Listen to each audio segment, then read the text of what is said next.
አዎ ሊቨርፑል የፕሪሚየር ሊጉ ሻምፒዮን ሆኗል። የ2024-25 የውድድር ዓመት የእንግሊዝ ፕሪሚየር ሊግ ዋንጫን ሊቨርፑል መጠቅለል ችሏል። ይህ ድል ለሊቨርፑላውያን ትልቅ ትርጉም ያለው ድል ነው። አዲስ አሰልጣኝ በቀጠሩበት ዓመት ዘንድሮ የሊጉ ሻምፒዮን መሆን ለብዙዎች የማይታሰብ ለሊቨርፑላውያን ግን ህልም የነበረ ነው። ህልምን ደግሞ እውን ያደረጉት ሰው ተፈጥረዋል። በሆላንድ ጠንካራ ጊዜ የነበራቸውና በፌኖርድ ሮተርዳም ትልቅ ንግስና የነበራቸው እኚህ አሰልጣኝ አሁን የሊቨርፑል ባለውለታ ሆነው ሊቨርፑልን በክብር አስቀምጠውታል።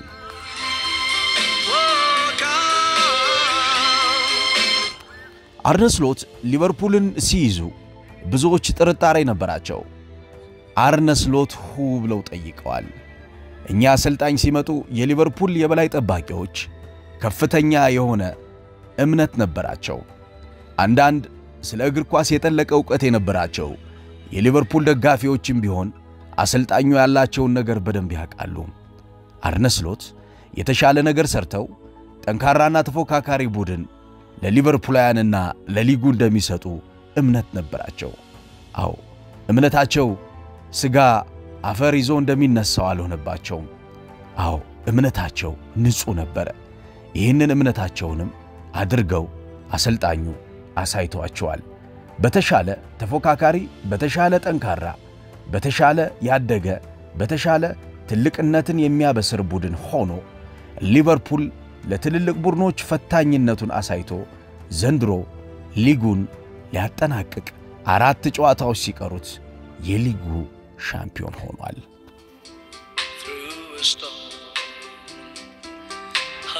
You will never walk alone የሊቨርፑል ደጋፊዎች ዝማሬ ነው።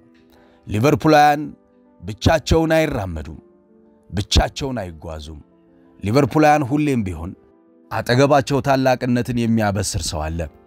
አሰልጣኝ የርገን ክሎፕ ወደ ሊቨርፑል ሲመጡም የዚህ አይነት ስሜት ነበር። በርግጥ ክሎፕ በአውሮፓ ታላላቅ ቡድኖች የተፈተኑ አሰልጣኝም በመሆናቸው የሊቨርፑልን የወደፊት እድገት እንደማያዘገዩት እምነት ነበር። ሆኖም በዚህኛው ዘመን ግን አርነ ስሎት ሲመጡ የተሻለውን የቡድን ጉዞና ስኬት ሰጧቸው። እኛ አሰልጣኝ በእንግሊዝ እግር ኳስ የተለየ ታሪክ ይሰራሉ ተብለው ግምት አልነበራቸውም።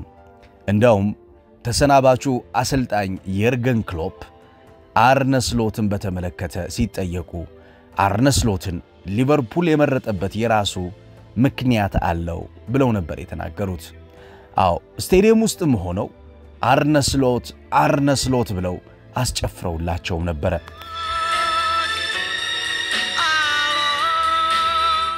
በሁለት መንገድ የሚያጠቁት አርነ ስሎት ሁለቱንም መንገድ የሚጠቀሙበት መንገድ ለብዙዎች የተሻለ አሰልጣኝ እንደሆኑ አሳይተዋል። ስማርተስት ወይም ደግሞ ብልጠት በተሞላበት ዕውቀትን በሚጠይቀው መንገድ የሚያጠቁት አርነ ስሎት ጠባቡን መንገድ መርጠው ይጫወታሉ። ከዛውጭ በአግሬሲቭ ወይም ደግሞ በኃይልና በጉልበት በተቀላቀለ እንቅስቃሴ ደግሞ ቀጥተኛ የሆነ አጫዋወትን በመምረጥ ከተጋጣሚዎቻቸው ጋር አንገት ለአንገት ተያይዘው ትልልቅ ጨዋታዎችን አሸንፈዋል። በርግጥም ሊቨርፑል በሁለቱም መንገድ የሚጫወቱ አሰልጣኝ ማግኘቱ የተሻለ እንዲጓዝ ረድቶታል። የሊቨርፑል የዘንድሮ የውድድር ዓመት ትልልቅ ጨዋታዎችን ከተመለከትን ለነኚህ ጨዋታዎች ክፍልፋይ የሆኑ ምላሽ የሰጡ በእያንዳንዱ የጨዋታ ቀን የተሻለ መሆንን እንዴት መፍጠር እንደሚችሉ እንዴት መስራት እንደሚችሉ የሚያሳዩ አሰልጣኝ አግኝተዋል።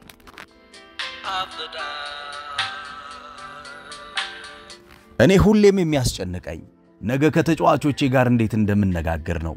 ነገ እንዴት ከተጫዋቾቼ ጋር እንደማወራ ነው። ይህንን ማድረግ ከቻልኩ ታዲያ እንዴት ጌሙ ይከብደኛል። ይህ አርነ ስሎት ወደ ሊቨርፑል እንደመጡ በሰጡት ቃለ መጠይቅ ላይ ያወሩት አንድ ሐሳብ ነበር። አዲሱ የጨዋታ መንገድ ወይም ደግሞ ኒው ዌይ ኦፍ ፕሌይንግ ላይ አርነ ስሎት ተጠንቅቀው ሰርተዋል። ይህ ደጋፊን የእግር ኳስ ቤተሰቡን የሚያስደስት የጨዋታ መንገድ በሁለት መንገዶች የሚተነተን ነው።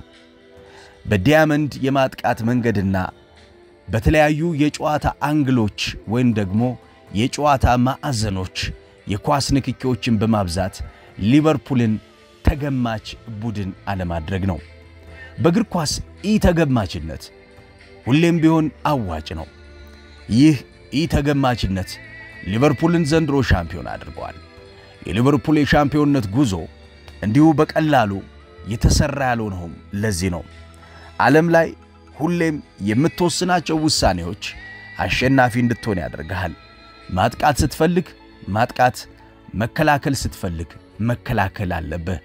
እነዚህን ሁለቱን ነገሮች አንተ ፈልገ ማታደርጋቸው ከሆነ መቼም ቢሆን አሸናፊ ቡድን መገንባት አትችልም ይላሉ አርነ ስሎት።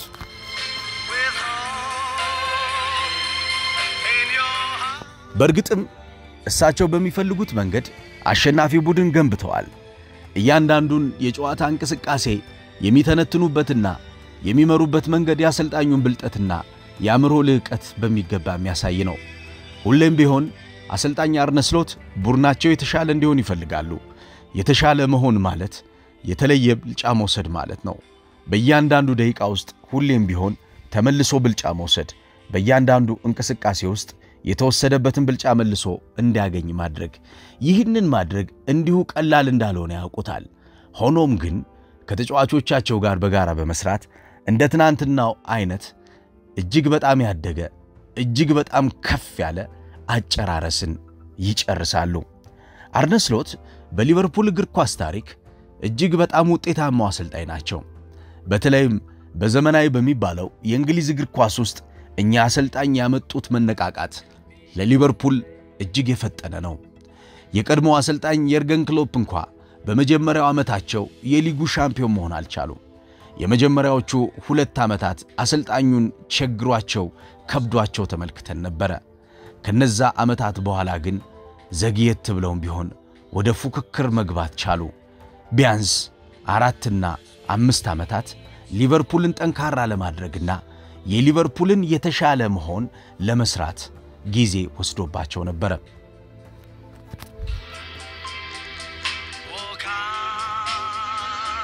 አርነ ስሎት ያ ጊዜ አልወሰደባቸውም።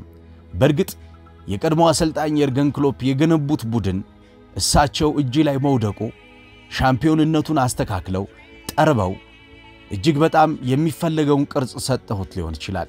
ሆኖም ግን የተረከቡትን ቡድን ራሱ ውጤታማ ማድረግ መቻላቸው ያሰልጣኙን የአእምሮ ጥንካሬና እድገት በሚገባ የሚያሳይ ነው። የተረከቡት ቡድን ትልቅ እንደሆነ አውቃለሁ። ነገር ግን ይህንን ቡድን ለመስራት የተለየ ነገር መጨመር እንዳለብኝ ማስብ ያለው። ምክንያቱም የእንግሊዝ እግር ኳስ ዳይናሚክ ነው። የእንግሊዝ እግር ኳስ ተለዋዋጭ ነው። እንዲሁ ሁሉም ነገር አዲስ ይሆንብሃል። ዛሬ የገጠምከው ቡድን ነገ አይኖርም። ነገ የገጠምከው ቡድን ከ2 እና ከ3 ሳምንት በኋላ ሌላ ቡድን ሆኖ ይገጥማል። ስለዚህ ተለዋዋጭነት በእነኚህ ቡድኖች እድገት ውስጥ ይገለጻል። እኔም የተሻለ ቡድን ለመስራት ተለዋዋጭነቱን መከተል ይኖርብኛል ነበር ያሉት።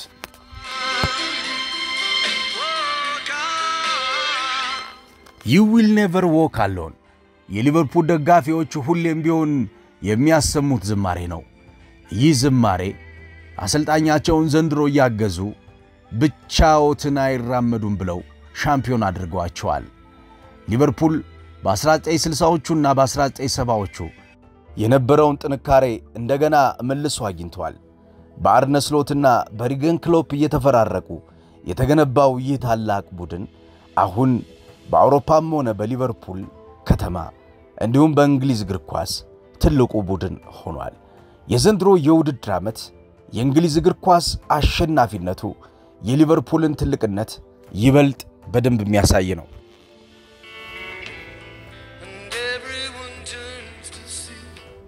ሊቨርፑል በብዙ ዝማሬዎች የታጀበ ቡድን ነው። ለሊቨርፑል እግር ኳስ ቡድን የታላቋ ብሪታንያ ሙዚቀኞች እየተፈራረቁ አዚመውለታል። ቢያንስ ወደ 12 የሚጠጉ ሙዚቃዎች ለሊቨርፑል አወጥተውለታል። ሊቨርፑልን ከተማውን ለማስተዋወቅ ሊቨርፑል ከተማ ውስጥ ተወልደው ያደጉ የእንግሊዝ የሙዚቃ ቡድን አባላት በሄዱበት ቦታ ሁሉ የሚያደንቁትን የሚወዱትን ቡድን አርማና ስም ይዘው ተጉዘው ነው የምንመለከታቸው።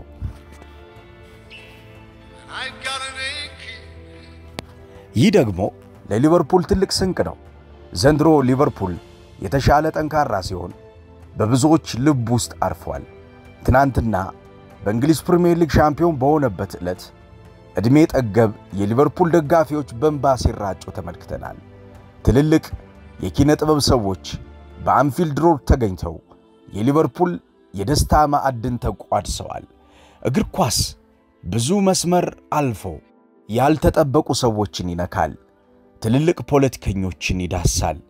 ትልልቅ የጥበብ ሰዎችን ልብ ይነካል። የሊቨርፑል እግር ኳስ ክለብ ታሪክም እንደዚህ ነው።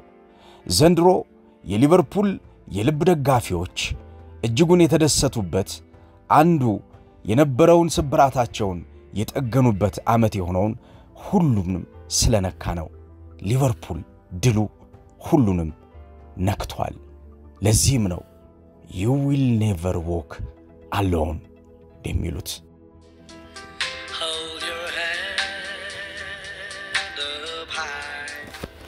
እጃችሁን ተያያዙ እናም ወደምትፈልጉት ጉዞ አዝግሙ። ብቻችሁን አይደላችሁም፣ እጃችን ተያይዘናል። በእጅ መያያዛችን ውስጥ ቃል ኪዳን አለ። ይህ ቃል ኪዳናችን ደግሞ የምንፈልገው ውጤት ላይ ያደርሰናል። ሁሌም በጋራ ከተጓዝን የሚያሸንፈን ማንም የለም። when you walk through a storm keep your chin up high and don't be afraid of the dark. ጨለማውን አትፍራ፣ ጨለማውን አትፍሩ፣ ምክንያቱም ተያይዘን በስቶርሙ በማዕበሉ መካከል አልፈን ወርቃማው የሆነው የኛ ቦታ ላይ እንደርሳለን ይላሉ ሊቨርፑላውያን በከፍታና በዝቅታ ውስጥ ሆነው የዘንድሮ የውድድር ዓመት የእንግሊዝ ፕሪሚየር ሊግ ሻምፒዮን መሆን ችለዋል።